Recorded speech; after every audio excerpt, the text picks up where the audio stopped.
Hello everyone, welcome to Know the Word, where we embark on a journey to enrich our vocabulary. I'm your host, and today we are starting a new vocab, dearth. क्या? Dearth. DEARTH, dearth. English meaning a scarcity or lack of something. ठीक है? Lack of something.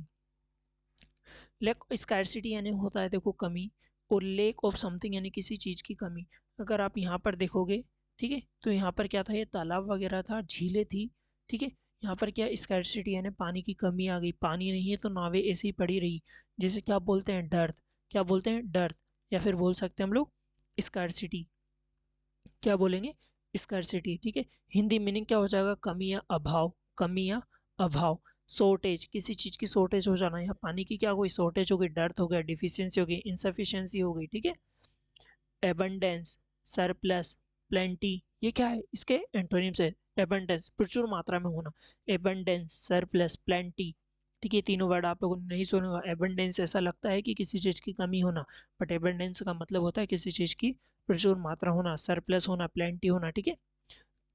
Surplus, surplus का मतलब भी ऐसे ही लगता है, ठीक है। सरप्लस का मतलब याद रखना। एग्जाम्पल की मैं बात करूँ, the drought led to a dearth of water resource in the region, causing severe problem for the inhabitant. सूखे ने क्षेत्र में जल संसाधन की कमी पैदा की है।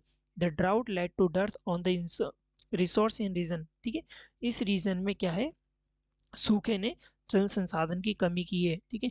Causing severe problem in inhibitors, ठीक है, जिससे निवासियों को गंभीर समस्याएं होने लगी। जब पानी नहीं रहेगा तो कॉजिंग, कॉजिंग का मतलब क्या हो जाएगा यहाँ पर? कारण। सीवियर प्रॉब्लम यानी कि बहुत गंभीर समस्या है। फॉर द इनहेबिटर, इनहेबिटर्स मतलब क्या होता है? जो निवासी हैं उनके लिए, ठीक है। तो डर्थ का मतलब क्या हो जाएगा? lack of something. So, if you have not already hit that subscriber button to stay connected on our ongoing exploration of the English language. Thank you for being a part of the Know the Word. Until next time, may your vocabulary continue to flourish and may word continue to be your faithful companion. Happy learning.